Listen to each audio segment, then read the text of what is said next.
Hello दोस्तों। तो कैसे हैं आप लोग। उम्मीद करता हूँ आप सब अच्छे ही होंगे। दोस्तों, आज की यह जो कहानी है इस हॉस्टल में ही रह रहे राहुल के साथ घटी घटना की है। अब यह कहानी मैं उसके ही शब्दों में जारी रखूँगा। मेरा नाम राहुल है और मैं और मेरा भाई विजय 2 साल से इस हॉस्टल में साथ में रह रहे थे। पर एक दिन जब मेरा भाई विजय घर में कुछ काम आने की वजह से घर गया हुआ था और हॉस्टल के जिस रूम में हम रह रहे थे उसमें मैं और मेरा भाई हम दोनों ही रहते थे। पर जब उस दिन मेरा भाई घर गया हुआ था इसलिए मैं आज रात को अपने रूम में अकेले ही सो रहा था और तभी रात के लगभग 12 ही बजे होंगे।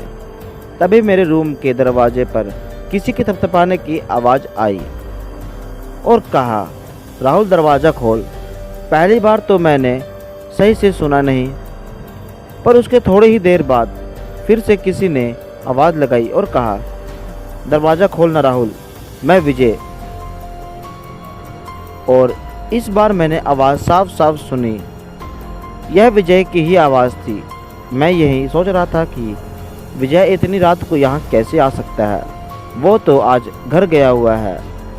पर तभी एक बार फिर से विजय ने आवाज़ दी और कहा, जल्दी दरवाज़ा खोल राहुल, मैं कब से बाहर खड़ा हूँ। इस बार मैंने अब ज़्यादा ना सोचते हुए कहा, हाँ भाई अभी खोलता हूँ। यह बोलकर मैंने जैसे ही दरवाज़ा खोला तो बाहर सच में विजय ही खड़ा था।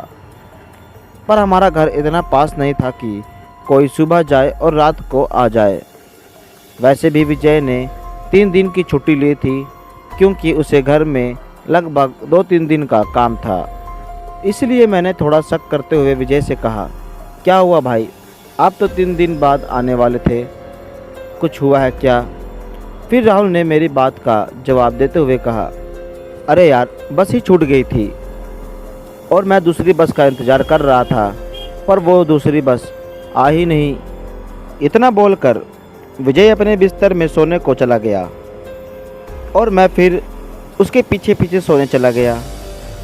विजय का बेड मेरे ही बेड के ऊपर था। सोते हुए अभी कुछ ही समय हुआ होगा, तभी मुझे ऐसा लगा कि कोई मेरे सामने खड़ा हो। मैंने एकदम से आंखें खोलकर देखा तो मेरे सामने कोई और नहीं बल्कि विजय ही खड़ा था। मैंने विजय को ऐसे खड़े हुए देखा तो कहा, क्या हुआ भाई, अब तक सोए नहीं। फिर मेरी बात का जवाब देते हुए विजय ने कहा, यार पता नहीं मुझे आज डर लग रहा है, इसलिए मैं तेरे ही साथ सोऊंगा। मुझे लगा इतनी रात को इतनी दूर से आया, क्या पता इसलिए डर गया होगा। मैंने विजय को अपने साथ सोने दिया।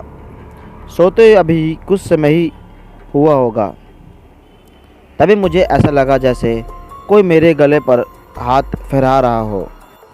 मैंने पहले तो इसे ज़्यादा ध्यान नहीं दिया, पर उसका चेहरा देखते ही मेरे मुंह से एक बड़ी सी चीख निकली और मेरी चीख निकलने के कुछ समय ही पूरे कॉरिडोर की लाइन चल गई और लाइट जलते ही वो आदमी भी पता नहीं कहाँ गायब हो गया। और फिर उसके बाद हॉस्टल के सभी लोग मुझसे आकर पूछने लगे कि क्या हुआ। फिर उसके बाद मैंने उसको सारी बात बताई तो सबका कहना था कि मैंने कोई सपना देखा होगा और सब मुझे यह बोलकर अपने अपने रूम में सोने के लिए चले गए। पर मुझे पूरा विश्वास था कि मैंने कोई सपना नहीं देखा है, यह मेरे साथ सच में हुआ है। फिर सबके जाने के बाद मैं फिर से अपने बेड पर आकर लेट गया, पर इतना सब होने के बाद भी फिर से मुझे नींद तो अब आने से ही नहीं रही। फिर भी मैं लेट गया और लेटते हुए अभी कुछ ही समय हुआ होगा, तभी एक बार फिर से मेरे रूम के दरवाजे से थपथपाने की आवाज़ आई। थपथपाने की आवाज़ के एकदम बाद फिर से किसी ने विजय की आवाज़ में मुझे आवाज़ दी और कहा, दरवाज़ा खोल राहुल, मैं विजय हूँ। और यह आवाज़ सुनते ही मेरे रोंगटे खड़े हो गए और मुझे ऐसा लगने लगा जैसे किसी ने मेरे ऊपर लाखों चींटियाँ छोड़ दी हो और वो सब चींटियाँ एक साथ मुझे काट रही हो। क्योंकि कोई मुझे मेरे ही भाई की आवाज़ में लगातार आवाज़ लगाई जा रहा था और वो बार बार यह बोल रहा था, राहुल दरवाज़ा खोल, मैं तेरा भाई हूँ। राहुल देख, कब से मैं ठंड में खड़ा हूँ। उसकी बात सुनकर एक बार तो मुझे ऐसा लगने लगा था जैसे सच में मेरा भाई ही आवाज़ मुझे दे रहा है। मैं अभी जाकर दरवाज़ा खोल दूँ।